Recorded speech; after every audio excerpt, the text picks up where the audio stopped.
दोस्तों इस वीडियो में हम करने वाले हैं important current affairs for all exam 2026। जिनका अभी एग्जाम है, चाहे वो रेलवे का हो, एसएससी का हो, पुलिस का हो, कोई भी एग्जाम जिसके सिलेबस में करंट अफेयर शामिल है। और अगर इसको लगता है कि यार करंट अफेयर कहाँ से पढ़े ताकि कुछ ऐसा क्विक रिवीजन हो जाए जो कि एग्जाम में भी आ सके, तो मैं कहता हूँ कि इस वीडियो में मैंने लगभग सारे टॉपिक्स को कवर किया है। अगर कोई एक दो टॉपिक छूटा भी है तो इसको नेक्स्ट पार्ट में कवर कर लेंगे। चलिए स्टार्ट करते हैं। लेकिन मैं आपको एक बात कहूँगा कि इस वीडियो को देखने के बाद आपको रिवीजन भी करना पड़ेगा। उसके बाद एग्ज़ाम देने के बाद मिला लेना चाहिए। आपको लगभग क्वेश्चंस अगर करंट अफेयर के आते हैं तो इस वीडियो से मिल जाएंगे। पहला क्वेश्चन है कि भारत के तीसरे चीफ ऑफ डिफेंस स्टाफ कौन बने हैं? हाल ही में सीडीएस कौन बने हैं? तो देखो, सी से सीडीएस और सी से हो जाएगा सुब्रमण्य। तो एनएस राजा सुब्रमण्य है, ये भारत के तीसरे चीफ ऑफ डिफेंस स्टाफ बने हैं। आपको याद कर लेना है। जो अनिल चौहान जी थे, ये दूसरे नंबर के थे। दूसरे नंबर के अनिल चौहान जी थे, वो भी याद होनी चाहिए। और अभी जो बने हैं 31 मई के आसपास बने हैं, तो वो बने हैं कौन? एनएस राजा सुब्रमण्य बने हैं। नेक्स्ट क्वेश्चन है कि भारत के प्रथम chief of defence staff CDS कौन थे? पहले व्यक्ति कौन थे? अभी भी पूछा जाता है एग्जाम में, रिपीट होता रहता है, क्योंकि फर्स्ट पर्सन हमेशा एग्जाम में रिपीट होता रहता है। एसएससी में देखो 2 बार रिपीट हो चुका है। इसके अलावा और भी एग्जाम्स में आया हुआ क्वेश्चन है ये। तो जो पहले थे वो थे जो विपिन रावत। पहले व्यक्ति कौन थे? विपिन रावत थे। और ये आपको बता दूं कि पहले व्यक्ति, दूसरे व्यक्ति अनिल चौहान हो गए, तीसरे कौन हो गए? एनएस राजा सुब्रमण्य हो गए। नेक्स्ट क्वेश्चन है कि भारत के प्रथम chief of defence staff general Vipin Rawat किस सैन्य बल या रेजिमेंट से संबंधित है? तो जो विपिन रावत थे, पहले सीडीएस बने थे, वो Gorkha rifles, option number A सही होगा, गोरखा राइफल्स रेजिमेंट से संबंधित थे। नेक्स्ट क्वेश्चन है कि भारत में चीफ ऑफ डिफेंस स्टाफ का पद कब बनाया गया था? तो ध्यान में रख लेना, जो सीडीएस का पद है वो 2019 में बनाया गया था। और जो विपिन रावत की पहली बार नियुक्ति हुई थी वो कब हुई थी? 2020 में हुई थी। ये भी आपको याद कर लेना है, 2020 में नियुक्ति हुई थी। ये गोरखा रेजिमेंट से संबंधित थे। पहले विपिन रावत, अनिल चौहान, तीसरे है राजा सुब्रमण्य साहब। 2019 में बनाया गया, 2020 में इनकी नियुक्ति हुई थी। नेक्स्ट क्वेश्चन देखो, दिसंबर 2019 में सीसीएस द्वारा बनाए गए चीफ ऑफ डिफेंस स्टाफ का पद किस रैंक का होता है? सीसीएस का मतलब होता है कैबिनेट कमेटी ऑन सिक्योरिटी। ठीक है, इतना इंपॉर्टेंट नहीं है, बस थोड़ा सा दिमाग में रख लेना। लेकिन इंपॉर्टेंट ये है कि ये जो सीडीएस होता है किस मतलब पद का रैंक क्या होती है इसकी? तो ये 4 स्टार जनरल होता है। ऑप्शन नंबर डी से हो जाएगा। नेक्स्ट क्वेश्चन जो कि यूपीएससी में आया क्वेश्चन है कि भारत के chief of defence staff CDS के संदर्भ में निम्नलिखित कथनों पर विचार कीजिएगा। पहला कथन है कि वह रक्षा मंत्रालय में नवगठित सैन्य मामलों के विभाग के प्रमुख होते हैं। जो सीडीएस होता है, ये जो सैन्य मामले होते हैं उनका विभाग का प्रमुख होता है। दूसरा कथन है कि वह रक्षा मंत्री के प्रधान सैन्य सलाहकार के रूप में कार्य करता है। दोनों ही ऑप्शन सही है। इसमें ये जो ऑप्शन नंबर सी सही हो जाएगा। 1 और 2 दोनों कथन सही है, क्योंकि जो सीडीएस होता है वो सैन्य मामलों का विभाग का प्रमुख भी होता है। डीएमए का मतलब होता है डिपार्टमेंट ऑफ मिलिट्री अफेयर्स, और रक्षा मंत्री का प्रधान सैन्य सलाहकार भी होता है। तो दोनों कथन सही हो जाएंगे। अब देखो, यूपीएससी में आया हुआ क्वेश्चन है 2020 में। अब इस क्वेश्चन को घुमाकर एसएससी में देखो कैसा पूछा गया है। यहाँ पे देखो, एसएससी एमटीएस में आया हुआ है कि चीफ ऑफ डिफेंस स्टाफ का पद भारत के रक्षा मंत्रालय के अंतर्गत किस विभाग के अधीन आता है? अब जिसने अगर वो क्वेश्चन पढ़ा है वो आराम से कर देगा। अभी मैंने बताया कि सैन्य मामलों का विभाग, ऑप्शन नंबर बी हो जाएगा, इसके अधीन आता है वो। नेक्स्ट क्वेश्चन है कि चीफ ऑफ डिफेंस स्टाफ के पद के गठन के लिए सरकार द्वारा बनाई गई समिति, उस पैनल का नाम क्या है जिसने रक्षा सुधारों के तहत इसकी सिफारिश की थी? यानी कि कहने का मतलब है कि सीडीएस पद का गठन किस समिति या पैनल के आधार पर, समिति के आधार पर सिफारिश पर किया गया था गठन इसका? तो वो थी कौन सी? लेफ्टिनेंट जनरल डीबी शेखावत समिति। ऑप्शन नंबर सी याद कर लेना, इंपॉर्टेंट है। और इसी का मिलता जुलता क्वेश्चन है कि कारगिल युद्ध 1999 के बाद गठित किस समिति ने सबसे पहले भारत में चीफ ऑफ डिफेंस स्टाफ पद या एकल सैन्य सलाहकार पद के गठन की आधिकारिक सिफारिश की थी? देखो, ये क्वेश्चन अलग है, वो क्वेश्चन अलग है। इसमें ऐसा पूछा है कि इस पद के गठन के लिए सबसे पहले सिफारिश किसने की थी? तो सबसे पहले अगर सिफारिश की बात कर ले तो वो थी कि कारगिल समीक्षा समिति ने की थी। अटल बिहारी वाजपेयी उस समय प्रधानमंत्री थे, लेकिन उस समय गठित नहीं किया गया था। लेकिन बाद में ये जो शेखावत समिति है उसने 2019 में फिर से मतलब सिफारिश की, तो तब जाकर इसका गठन किया नरेंद्र मोदी सरकार के कार्यकाल के दौरान। ये आपको याद होने चाहिए। नेक्स्ट है कि 10वें राष्ट्रीय शिखर सम्मेलन का आयोजन हाल ही में कहाँ पर हुआ? जो राष्ट्रीय शिखर सम्मेलन है उसका आयोजन स्वास्थ्य परिवार कल्याण मंत्रालय के द्वारा चंडीगढ़ शहर में आयोजित करवाया गया। याद कर लेना है। एक बार मैं इनका बता देता हूँ दोबारा से, क्विक रिवीजन। देखो, सीडीएस है ना, सीडीएस 4 स्टार रैंक का अधिकारी होता है। पहले विपिन रावत थे, दूसरे अनिल चौहान है, और तीसरे कौन है? सुब्रमण्य साहब है। ठीक है। ये विपिन रावत गोरखा रेजिमेंट से संबंधित है। 2019 में इस पद को बनाया गया था। 2020 में नियुक्ति हुई थी। कब? 2020 में। यह आपको ध्यान में रख लेना है। दूसरी बात, जो सीडीएस होता है ये डिपार्टमेंट ऑफ मिलिट्री अफेयर, सैन्य मामलों का विभाग का प्रमुख होता है और रक्षा मंत्री का सैन्य सलाहकार होता है। इतनी बातें आपको मोटी मोटी याद होनी चाहिए, ठीक है। एक बार पढ़ो, रिवाइज करो, फिर रफ कॉपी में बिना देखे जैसा मैंने लिखा है वैसा का वैसा लिख के देखो। जो पढ़ो वो अच्छे से पढ़ो। और 10वां राष्ट्रीय शिखर सम्मेलन स्वास्थ्य परिवार कल्याण मंत्रालय के द्वारा आयोजित हुआ, चंडीगढ़ शहर में आयोजित हुआ। और चंडीगढ़ आपको बता दूं कि चंडीगढ़ पंजाब की और हरियाणा दोनों की राजधानी है। ये भी आपको याद करना होना चाहिए, ठीक है। जोधपुर राजस्थान में है। नेक्स्ट है 6वें एशियाई बीच गेम्स। जो एशियन बीच गेम्स है उनका आयोजन कब से कब हुआ? 22 अप्रैल से लेकर 30 अप्रैल के बीच में हुआ। ये आपको याद होना चाहिए। क्वेश्चन आ सकता है कि जो एशियाई गेम्स है, बीच गेम्स है, उनका आयोजन कब से कब तक हुआ? तो 22 अप्रैल से लेकर 30 अप्रैल के बीच में हुआ। कहाँ पर हुआ? तो ये सान्या हेनान प्रांत चीन में आयोजित हुआ। और इसको आयोजित किसने कराया? ओलंपिक काउंसिल ऑफ एशिया ने कराया, OCA, ओलंपिक काउंसिल एशिया ने। प्रथम स्थान चीन का रहा, भारत का 6वां स्थान रहा। क्या बता रहा मैंने कि 6वें एशियाई बीच गेम्स में भारत का 6वां स्थान रहा और 6वां ही आयोजन था। और भारत ने 6 ही मेडल जीते। कितने मेडल जीते भारत ने? 6, जिसमें 3 गोल्ड, 2 सिल्वर और 1 कांस्य पदक। 3, 2, 1 गोल्ड, 3, 2 सिल्वर, 1 कांस्य पदक जीता। ये आयोजन कहाँ पर हुआ? चीन में हुआ, सान्या हेनान प्रांत में हुआ। अब इसमें स्वर्ण पदक किस किसने जीते वो आपको याद होने चाहिए। एक तो प्रिया मलिक है जिसने कुश्ती में जीता 70 kg कैटेगरी में। अब की बार क्वेश्चन पता कैसे आते हैं? ऐसे आते हैं कि बताओ कि जो एशियन बीच गेम्स का आयोजन हुआ है उसमें प्रिया मलिक ने किस कैटेगरी में या किस खेल में पदक जीता गोल्ड? तो कुश्ती में जीता, 70 kg की कैटेगरी में जीता। इसके अलावा एक महिला कबड्डी टीम ने श्रीलंका को हराकर जीता। और तीसरा जो पुष्पा यादव है उसने 60 kg में कुश्ती में गोल्ड जीता है। तीनों ही है, प्रिया मलिक, महिला कबड्डी टीम और एक है पुष्पा यादव। पुष्पा यादव ने 60 kg में और प्रिया मलिक ने 70 kg में कुश्ती में गोल्ड जीता है। तो एक बार दोबारा से मैं बता देता हूँ 6वें एशियन बीच गेम्स। देखो 6वां एशियन बीच गेम्स है, 22 अप्रैल से लेकर 30 अप्रैल के बीच में आयोजित हुआ। ये सान्या हेनान प्रांत चीन में आयोजित हुआ। पहला स्थान किसका रहा? चीन का रहा। भारत का 6वां रहा। भारत ने 6 ही मेडल जीते और 6वां ही संस्करण है। भारत ने इसमें 3 तो गोल्ड जीता, 2 सिल्वर, 1 कांस्य। गोल्ड किसने? प्रिया मलिक ने 70 kg कुश्ती। महिला कबड्डी टीम ने श्रीलंका को हराया और एक पुष्पा यादव ने 60 kg कुश्ती में गोल्ड जीता। इतनी बातें आपको मोटी मोटी तौर पे याद होनी चाहिए एक अच्छे स्टूडेंट के तौर पर। क्वेश्चन देखिए, 6वें एशियन बीच गेम्स 2026 का आयोजन कहाँ पर हुआ? तो कहाँ पर हुआ? सान्या चीन में इसका आयोजन होता है। नेक्स्ट क्वेश्चन है कि 6वें एशियन बीच गेम्स 2026 में पदक तालिका में प्रथम स्थान किस देश का रहा? तो पहला स्थान किसका रहा? चीन का रहा और भारत का 6वां स्थान रहा। इसमें भारत ने 3, 2, 1 जीते। 3 गोल्ड प्रिया मलिक, पुष्पा यादव और महिला कबड्डी टीम ने जीता है। नेक्स्ट क्वेश्चन है कि एशियन बीच गेम्स का आयोजन किस संस्था के द्वारा किया गया? तो OCA संस्था के द्वारा इसका आयोजित करवाया गया, यानी ओलंपिक एशियन काउंसिल के द्वारा इसका आयोजन करवाया गया। नेक्स्ट है कि हाल ही में एक एथलेटिक्स प्रतियोगिता हुई, उसका नाम क्या था? सुपर स्पोर्ट सिम्बाइन प्रतियोगिता।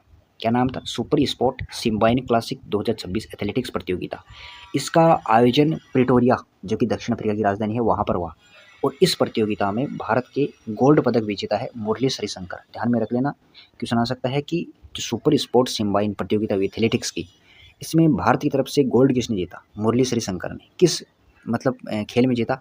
लॉन्ग जंप में जीता। ये भी आपको याद होना चाहिए। कहाँ पर आयोजित हुई? दक्षिण अफ्रीका की राजधानी, साउथ अफ्रीका की राजधानी प्रिटोरिया में। अब मैं आपको कुछ एक्स्ट्रा फैक्ट बताता हूँ, क्योंकि एक्स्ट्रा फैक्ट भी आपको जानने चाहिए। ये क्वेश्चन आया हुआ है कि दक्षिण अफ्रीका की कार्यपालिका या प्रशासनिक बोल सकते हो आप, एडमिनिस्ट्रेटिव राजधानी क्या है? प्रिटोरिया है। ये याद होनी चाहिए। कौन कौन सी मैंने बताई? एक तो प्रशासनिक बताई, प्रशासनिक का मतलब एडमिनिस्ट्रेटिव। तो प्रशासनिक और कार्यपालिका की जो राजधानी है दक्षिण अफ्रीका की वो है प्रिटोरिया, जबकि विधायिका की राजधानी, लेजिस्लेटिव जो राजधानी है, कैपिटल है दक्षिण अफ्रीका की, वो है केप टाउन। 3 राजधानी है दक्षिण अफ्रीका, तीनों आपको याद होनी चाहिए। ये तो मैं ट्रिक बता देता हूँ। जो विधायक कहाँ पर रहते हैं हमारे देश में? टाउन में रहते हैं, टाउन, ठीक है। तो केप टाउन का मतलब है विधायिका, जबकि ब्लोम फोंटेन न्यायपालिका की राजधानी है। जब मतलब लोग गलत न्याय पाते हैं ना, मतलब लोगों को गलत न्याय मिलता है, तो लोग है ना बम फेंकने के लिए तैयार हो जाते हैं। तो ब्लोम फाउंटेन से हो जाएगा बम फेंकने के लिए तैयार हो जाना। तो मैंने क्या बताया कि ये जो सुपर स्पोर्ट सिम्बाइन प्रतियोगिता है ये दक्षिण अफ्रीका की राजधानी प्रिटोरिया में आयोजित हुई। प्रिटोरिया है ना, ये दक्षिण अफ्रीका की प्रशासनिक यानी कि एडमिनिस्ट्रेटिव और कार्यपालिका यानी कि एग्जीक्यूटिव राजधानी है। विधायिकी राजधानी क्या है? केप टाउन है और न्यायपालिका की राजधानी है ब्लोम फाउंटेन है। इसमें मुरली श्रीशंकर ने क्या जीता, गोल्ड जीता लॉन्ग जंप में। ये इतनी बातें आपको याद होनी चाहिए। अब क्वेश्चन मैंने अब फिर दिखा देता हूँ, आपको ट्रस्ट ना हो तो। एनटीपीसी का क्वेश्चन है 2020 में आया हुआ कि दक्षिणी अफ्रीका की प्रशासनिक राजधानी कौन सी है? वो है प्रिटोरिया। केप टाउन विधायक की राजधानी है, ब्लोमफोंटेन न्यायपालिका की राजधानी है। नेक्स्ट देखिए, सुपर स्पोर्ट सिम्बाइन क्लासिक 2026 में भारत के किस खिलाड़ी ने गोल्ड जीता? तो जीता किसने? मुरली श्रीशंकर। ऑप्शन नंबर सी सही हो जाएगा। नेक्स्ट देखो, मुरली श्रीशंकर ने सिम्बाइन क्लासिक 2026 में किस स्पर्धा में गोल्ड जीता? तो किस में जीता? लॉन्ग जंप में जीता, ना कि पोल वॉल्ट या ट्रिपल जंप में जीता। नेक्स्ट क्वेश्चन है कि सिम्बाइन क्लासिक 2026 का आयोजन कहाँ पर हुआ? तो प्रिटोरिया में हुआ, जो कि दक्षिण अफ्रीका की प्रशासनिक और कार्यपालिका की राजधानी है। अब देखो, एक हाल ही में बहुपक्षीय अभ्यास आयोजित हुआ, उसका नाम था प्रगति। कहाँ पर आयोजित हुआ? उमरई मेघालय में। ये याद होना चाहिए कि जो बहुपक्षीय अभ्यास है प्रगति, उसका आयोजन कहाँ पर हुआ? उसका आयोजित हुआ उमरई मेघालय में। मेघालय की राजधानी क्या है? शिलोंग है। क्या राजधानी है? शिलोंग है। और कमेंट में एक क्वेश्चन का जवाब देना कि भारत में सबसे ज़्यादा वर्षा वाला स्थान है, जो दुनिया का सबसे ज़्यादा वर्षा वाला स्थान है, वो कहाँ पर है? कमेंट में आंसर देना अगर किसी को पता हो तो। तो मैंने क्या बताया कि प्रगति है वो बहुपक्षीय सैन्य अभ्यास है, इसका आयोजन उमरई मेघालय में हुआ। मेघालय की राजधानी शिलोंग है। अब आते हैं एक इम्पोर्टेंट पर, भारतीय रिजर्व बैंक यानी कि reserve bank of India RBI के गवर्नर संजय मल्होत्रा ने हाल ही में एक मिशन लॉन्च किया है, उसका नाम है मिशन सक्षम। ये क्यों लॉन्च किया? ताकि शहरी सहकारी बैंक यानी कि जो अर्बन कोऑपरेटिव बैंक है, उनको निर्माण किया जाए, उनका मजबूती दी जाए। इसके लिए देखो क्या आ सकता है कि जो शहरी सहकारी बैंक है, जो अर्बन कोऑपरेटिव बैंक है, उनके निर्माण और मजबूती प्रदान करने के लिए हाल ही में आरबीआई ने कौन सा मिशन लॉन्च किया? तो मिशन सक्षम लॉन्च किया। यह ऐसा आ सकता है कि जो आरबीआई ने मिशन लॉन्च किया है, मिशन सक्षम, सॉरी ऐसा नहीं पूछ सकता, ऐसे पूछ सकता है कि बताओ जो मिशन सक्षम लॉन्च किया है किसने लॉन्च किया? आरबीआई ने लॉन्च किया है। क्यों किया? ताकि शहरी सहकारी बैंकों का निर्माण किया जाए, उनको मजबूती दी जाए। और इसका वर्तमान गवर्नर कौन है? संजय मल्होत्रा है। अब हम आरबीआई के बारे में कुछ एक्स्ट्रा फैक्ट जानेंगे, जो हर पॉइंट एग्जाम में आया हुआ है, सर्च कर लेना। आरबीआई की स्थापना 1 अप्रैल 1935 को, मैं कहता हूँ रट लेना इसको, कई बार एग्जाम में आ चुका है कि आरबीआई की स्थापना कब हुई थी? 1 अप्रैल 1935 को। यह भी क्वेश्चन आया हुआ है कि किस अधिनियम के तहत आरबीआई की स्थापना हुई थी? तो reserve bank of India act 1934। अधिकतर बंदे पता क्या करके आते हैं, वहाँ पर 1935 का अधिनियम करके आते हैं। वो सोचते हैं कि स्थापना 1935 में हुई तो एक्ट भी 1935 का होगा ना। ज़्यादातर जो एक्ट होते हैं ना, स्थापना के 1 वर्ष पहले के होते हैं, सभी नहीं होते हैं, ज़्यादातर। कभी अगर ना भी आए आपको तो 1 साल कम वाला करके आ जाना है, लेकिन आपको ये याद कर लेना है कि 1934 एक्ट के तहत 1 अप्रैल 1935 को स्थापना हुई। इसका राष्ट्रीयकरण कब हुआ? 1 जनवरी 1949 को। राष्ट्रीयकरण का मतलब है सरकार ने अपने अंडर में ले लिया। इसीलिए तो आरबीआई को क्या कहते हैं? केंद्रीय बैंक कहते हैं। इसको केंद्रीय बैंक कहते हैं या बैंकों का बैंक भी कहते हैं। केंद्रीय बैंक, बैंकों का बैंक, भारत का सबसे बड़ा बैंक है ये।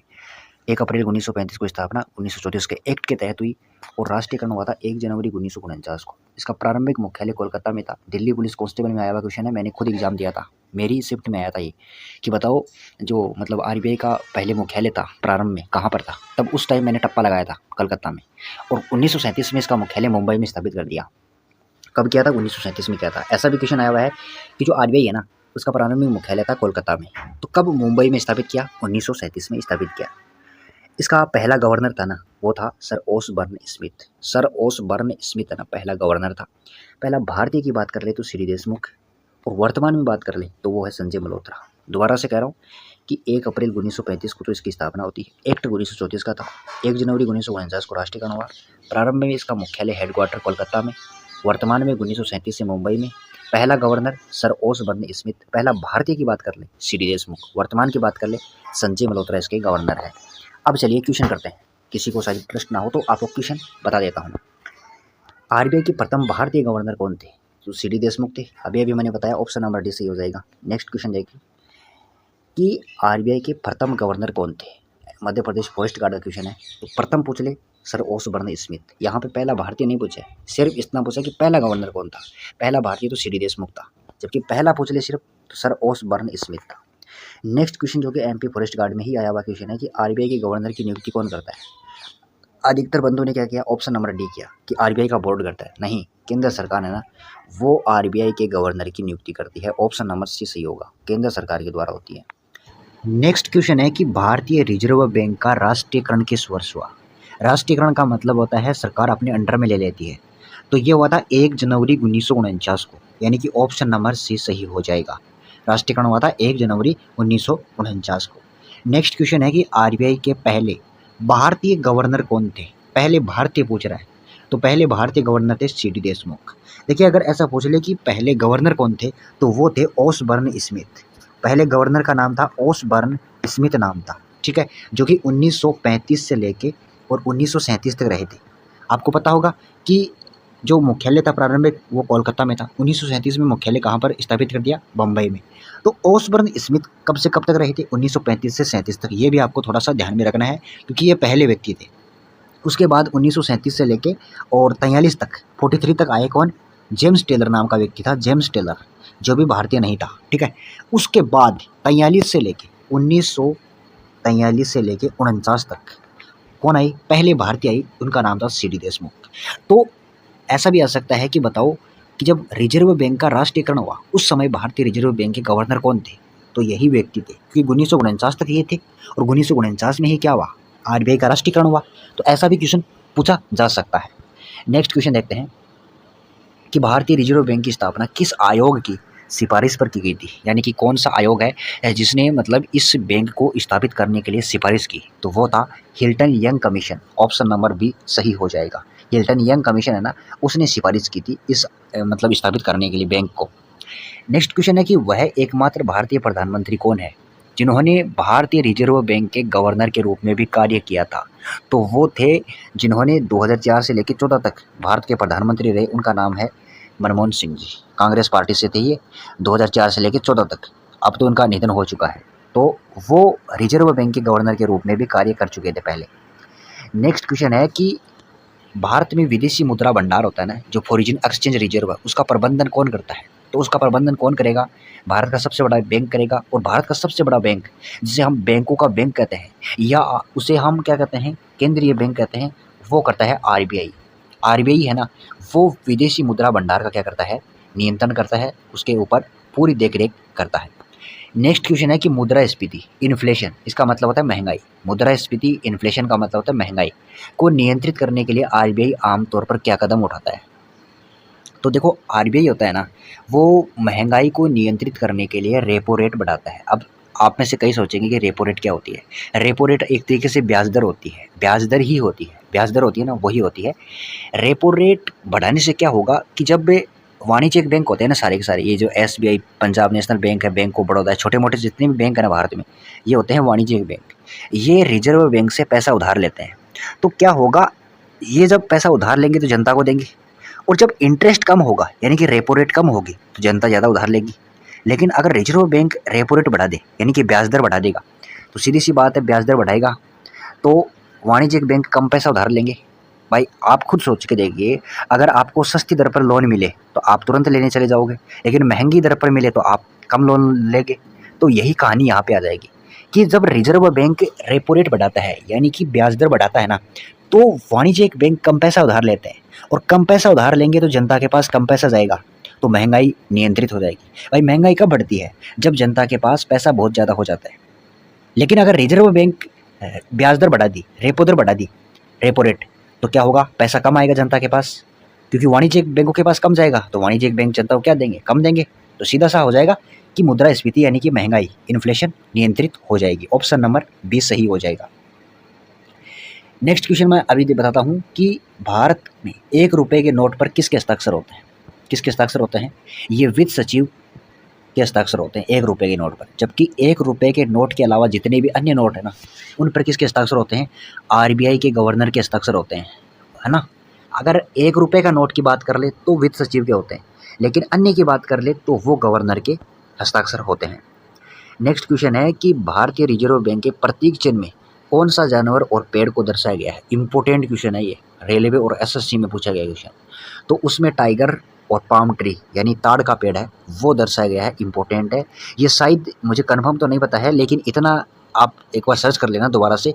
ये तो सही है कि इसमें टाइगर है और पाम ट्री है, ताड़ का पेड़ है, लेकिन ये कहाँ से लिया गया है? ये ब्रिटिश ध्वज से लिया गया मेरे हिसाब से। एक बार देख लेना, ऐसा क्वेश्चन भी आया हुआ है, कंफर्म तो नहीं कर सकता, लेकिन ये जो लिया गया है ना, मतलब बाघ और ताड़ का पेड़, ये ब्रिटिश जो ध्वज था उससे लिया गया है। नेक्स्ट क्वेश्चन है कि भारतीय रिजर्व बैंक में अधिकतम कितने डिप्टी गवर्नर हो सकते हैं? तो ध्यान में रख लेना, मैक्सिमम 4 डिप्टी गवर्नर हो सकते हैं। किसमें? रिजर्व बैंक में। क्वेश्चन आया हुआ है, 4 हो सकते हैं और 1 गवर्नर हो सकता है। वर्तमान में कौन है? संजय मल्होत्रा जी है। नेक्स्ट क्वेश्चन है कि आरबीआई की मौद्रिक नीति समिति में कुल कितने सदस्य होते हैं? जो मॉनेटरी पॉलिसी कमीशन जो मॉनेटरी पॉलिसी कमेटी होती है, एमपीसी, टोटल कितने सदस्य होते हैं? मेंबर होते हैं 6 सदस्य होते हैं। Option number C. ये क्या करती है? मौद्रिक नीति होती है ना, उसको नियंत्रित करती है, उसको डिसाइड करती है। इसमें 6 होते हैं ना, तो 3 तो होते हैं केंद्र सरकार से और 3 होते हैं आरबीआई से। ये 3 तो केंद्र सरकार के द्वारा और 3 होते हैं आरबीआई के होते हैं। भारत सरकार के 3 और 3 आरबीआई से होते हैं। नेक्स्ट क्वेश्चन है कि वह दर जिस पर भारतीय रिजर्व बैंक वाणिज्यिक बैंकों को लंबी अवधि के लिए ऋण देता है, उसे क्या कहते हैं? तो लंबी अवधि के लिए अगर ऋण दे तो उसे हम कहते हैं बैंक दर, जबकि छोटी अवधि के लिए अगर ऋण दे तो उस दर को हम कहते हैं रेपो दर कहते हैं। दोबारा से कह रहा हूँ, ध्यान देख लो क्या कह रहा हूँ कि अगर वाणिज्यिक बैंकों को रिजर्व बैंक लंबी अवधि के लिए ऋण देना, उसे तो हम कहते हैं बैंक दर। ठीक है, लंबी बै आ गया ना, बै तो हो जाएगा बैंक दर, वैसे बैंक दर, जबकि छोटी अवधि के लिए रेपो दर हो जाएगा। ये आपको याद कर लेना है, रट लेना है, याद नहीं रट लेना है, बार बार पढ़ोगे तो याद हो जाएगा। भारतीय रिजर्व बैंक की स्थापना किस अधिनियम के प्रावधानों के तहत की गई थी? ये एसएससी, दिल्ली पुलिस और आरआरबी ग्रुप डी में आया हुआ क्वेश्चन है। तो वो था 1934 का एक्ट था। ऑप्शन नंबर बी सही हो जाएगा। 1934 का एक्ट के तहत इसकी स्थापना की गई थी। अर्थव्यवस्था में मुद्रा आपूर्ति यानी कि मनी सप्लाई को नियंत्रित करने के लिए आरबीआई द्वारा उपयोग किए जाने वाले उपकरण ओएमओ का पूर्ण रूप क्या है? तो इसका रूप है ओपन मार्केट ऑपरेशंस, यानी कि खुले बाजार की क्रियाएं। देखो, अर्थव्यवस्था में जब भी मुद्रा आपूर्ति होती है ना, तो कभी तो क्या होता है कि जनता के पास धन ज़्यादा पहुंच जाता है, कभी धन कम पहुंचता है। तो इस मनी सप्लाई को नियंत्रित करने के लिए आरबीआई होती है ना, वो ओएमओ प्रक्रिया अपनाती है। ओएमओ का मतलब होता है ओपन मार्केट ऑपरेशन, यानी कि इसके तहत जो आरबीआई होता है ना, वो सरकारी बॉन्ड होते हैं, सरकारी बॉन्ड, उन सरकारी बॉन्डों की कीमत होती है। जैसे कि मैं आपको कहूँ कि जैसे 500 रुपये का नोट है, उसी प्रकार कागज़ के कुछ बॉन्ड होते हैं, उन बॉन्ड की कीमत होती है। तो अगर मतलब सपोज करो कि मनी सप्लाई बहुत ज़्यादा हो जाए, तो आरबीआई क्या करता है? उन मनी बॉन्ड को बेच देती है। बेच देगी तो वो पैसा जो जनता के पास ज़्यादा है ना, वो बॉन्ड तो जनता के पास पहुंचेंगे और वो पैसा बैंक के पास आ जाएगा। तो जनता के पास धन की सप्लाई कम हो जाएगी। अगर कम है तो फिर क्या करती है आरबीआई? वापस से उन सरकारी बॉन्डों को खरीद लेती है। तो वो धन कहाँ पे चला जाएगा? फिर से वाणिज्यिक बैंक, और वाणिज्यिक बैंक किसको दे देंगे? जनता को उधार दे देंगे। तो ऐसा होता है ओपन मार्केट में। क्या होता है कि इसमें मतलब क्या होगा? ओपन मार्केट ऑपरेशन में सरकारी बॉन्ड होते हैं ना, सरकारी बॉन्ड होते हैं, उनकी कीमत होती है। तो अगर जनता के पास धन कम होगा तो रिजर्व बैंक होता है ना, वो सरकारी बॉन्डों को बेच देगी, नहीं खरीद लेगी। सरकारी बॉन्डों को खरीदेगी तो जनता के पास धन चला जाएगा, क्योंकि खरीदने के लिए वो पैसा देगी तो जनता के पास धन जाएगा। अगर सरकारी बॉन्डों को मतलब क्या कर ले, वापस से दे, तो जनता उन्हें क्या करेगी? धन देगी। जनता या वाणिज्यिक बैंक जो भी है, तो धन देगी तो धन की कमी आ जाएगी। तो मनी सप्लाई कंट्रोल होती है इस चीज़ से। नेक्स्ट क्वेश्चन है कि बैंकिंग प्रणाली में सीआरआर का क्या अर्थ है? जो आरबीआई द्वारा तय किया जाता है। इसका मतलब होता है कैश रिजर्व रेशियो, नगद आरक्षित अनुपात होता है। ऑप्शन नंबर क्या हो जाएगा? ए सही हो जाएगा। Cash reserve ratio, option number A सही हो जाएगा। बैंकिंग प्रणाली में सीआरआर का अर्थ होता है। भारत में सिक्कों की ढलाई का अधिकार किसके पास है? तो भाई जो सिक्के की ढलाई होती है ना, वो किसके पास है? भारत सरकार के पास है भाई। सिक्कों की ढलाई, मैं नोटों की नहीं कह रहा हूँ, मैं सिक्कों की ढलाई कर रहा हूँ मैं, तो वो भारत सरकार के पास है, रिजर्व बैंक के पास नहीं है, वो वित्त मंत्रालय के पास है। ठीक है, आरबीआई तो केवल नोट जारी कर सकता है, लेकिन 1 रुपये का नोट और सभी सिक्के भारत सरकार जारी करती है। 1 रुपये का नोट और जितने भी सिक्के हैं ना, वो भारत सरकार जारी करती है। ये आपको ध्यान होना चाहिए, अच्छे स्टूडेंट हो तो, क्योंकि आरबीआई सिर्फ नोट का काम करती है, बाकी सिक्के वगैरह ये किसको देती है? गवर्नमेंट को। आरबीआई का मुख्यालय शुरुआत में कलकत्ता में था। इसे किस वर्ष स्थायी रूप से बम्बई शिफ्ट किया गया? तो मैंने बताया था 1937 में, और यह भी बताया था कि इसका पहला गवर्नर था ओसबर्न स्मिथ। ठीक है, ओसबर्न स्मिथ था, और जो कि 1935 से लेके और कब तक रहा था? 1937 तक रहा था, 37 तक। उसके बाद 37 से लेके 43 तक कौन रहा था? ये रहा था, उसका नाम था ये जेम्स टेलर, और जेम्स टेलर के बाद में था हमारा भारतीय, जो कि प्रथम भारतीय था, उसका नाम था सीडी देशमुख। 1943 से लेके और 1949 तक रहा था, और इसी के समय रिजर्व बैंक ऑफ इंडिया का राष्ट्रीयकरण भी हुआ था। ये भी आपको याद होना चाहिए। नेक्स्ट क्वेश्चन है कि बैंकिंग लोकपाल योजना। हालांकि आप में से कई सोच रहे होंगे कि यार आप करंट अफेयर पढ़ा रहे हो या स्टैटिक पढ़ा रहे हो। देखो, ये मैंने इस टॉपिक को इसलिए चुना है, एक्स्ट्रा फैक्ट इसलिए बता रहा हूँ क्योंकि ये इंपॉर्टेंट है कि आपकी एग्जाम में आ सकता है, पूरी संभावना रहती है, इसीलिए मैं एक्स्ट्रा फैक्ट बता रहा हूँ इसमें। बैंकिंग लोकपाल योजना भारत में किसके द्वारा शुरू की गई? तो वो रिजर्व बैंक के द्वारा शुरू की गई थी। ऑप्शन नंबर डी सही हो जाएगा। अब आते हैं करंट पर। राजस्थान का पहला वाटर पॉजिटिव जो हवाई अड्डा हाल ही में शुरू हुआ है वो कहाँ पर हुआ है? जयपुर में हुआ है। याद होना चाहिए आपको कि राजस्थान में पहला वाटर पॉजिटिव हवाई अड्डा है जयपुर में। और जो प्रगति अभ्यास मैंने बताया था वो उमरे मेघालय में आयोजित हुआ था। मेघालय की राजधानी है शिलोंग, ये भी आपको याद होना चाहिए। इसके अलावा सीडीएस की मैंने बताया कि तीसरा सीडीएस कौन था? सुब्रमण्य साहब थे। पहले विपिन रावत थे और दूसरे अनिल चौहान जी थे। ये विपिन रावत थे ना, ये गोरखा रेजिमेंट से संबंधित थे। और जो सीडीएस होता है 4 स्टार रैंक का अधिकारी होता है। राजस्थान की बात करूँ तो राजस्थान के कुछ एक्स्ट्रा फैक्ट, जैसे कि वर्तमान मुख्यमंत्री कौन है? बचनलाल शर्मा है, याद होना चाहिए। और राज्यपाल कौन है? श्री हरिभाऊ बांगड़े, ये राजस्थान के राज्यपाल है। राजस्थान की राजधानी क्या है? जयपुर है, जिसे हम क्या कहते हैं? पिंक सिटी कहते हैं। इंपॉर्टेंट है ये भी क्वेश्चन। पिंक सिटी किसे कहते हैं? जयपुर शहर को कहते हैं पिंक सिटी।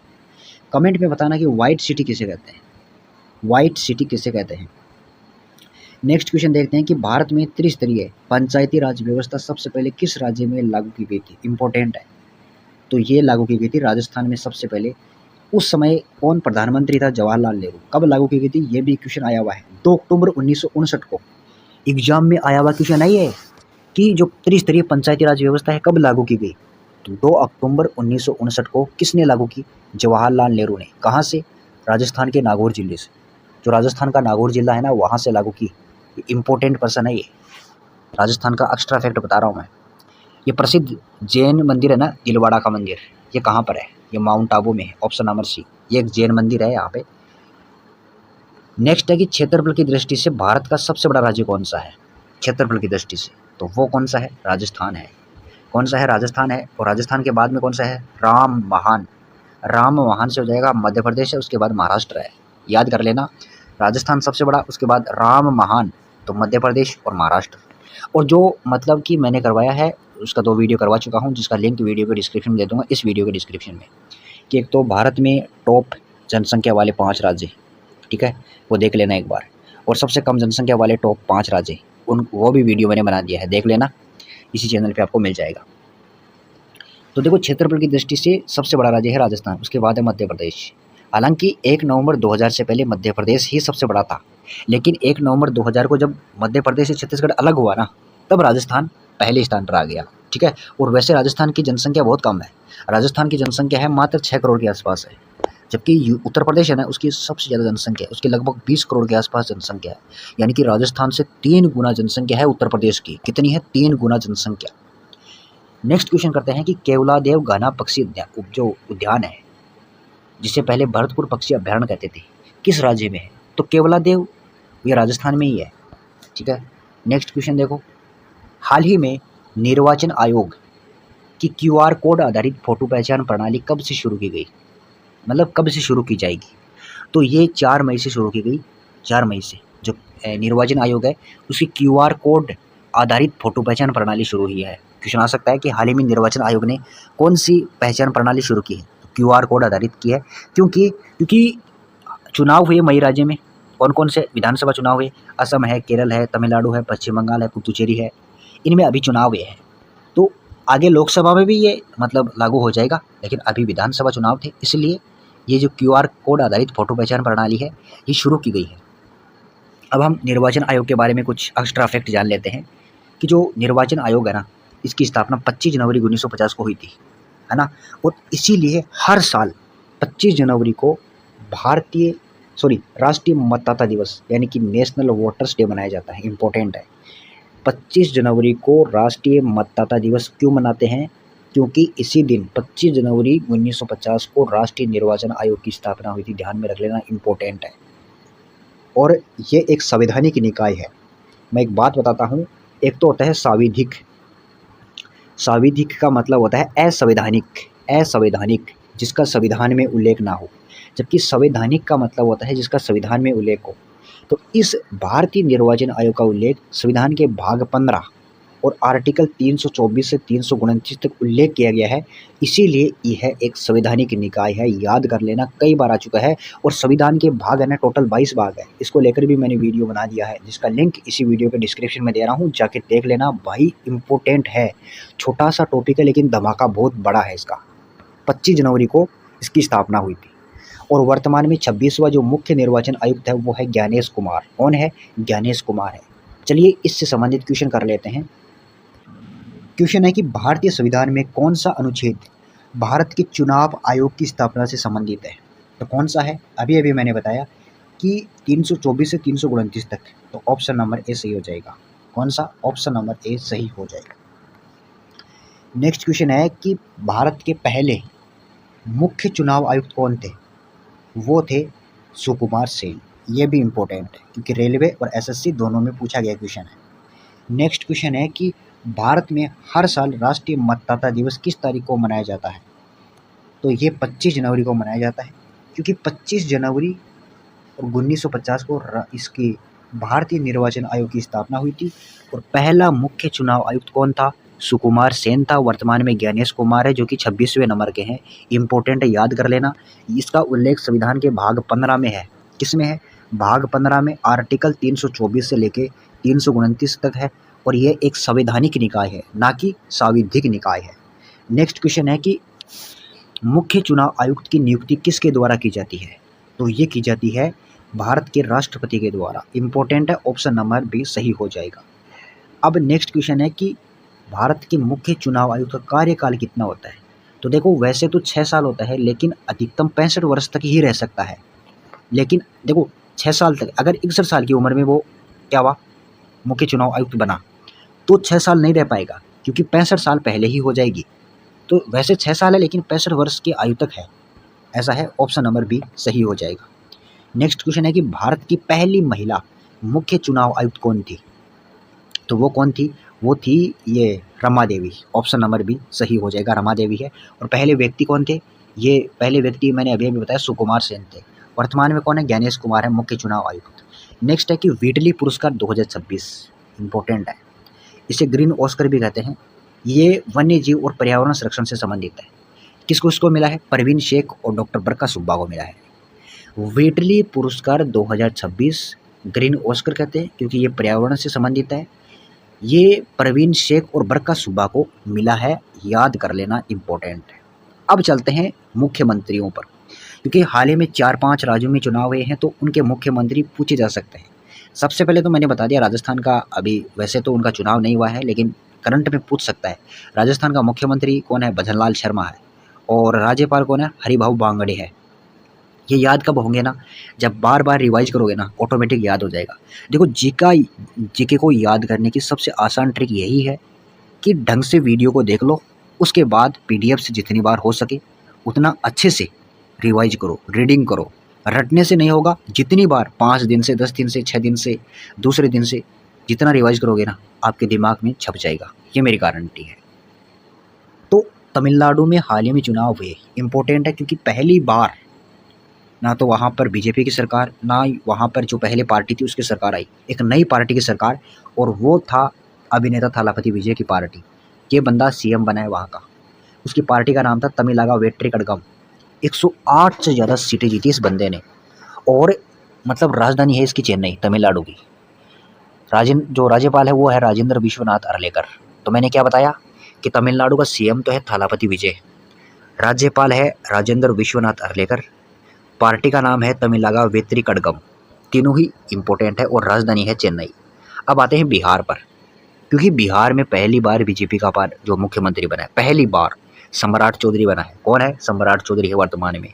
राजधानी पटना है, जो कि गंगा, सोन, पाटलिपुत्र इन तीनों के संगम पर है।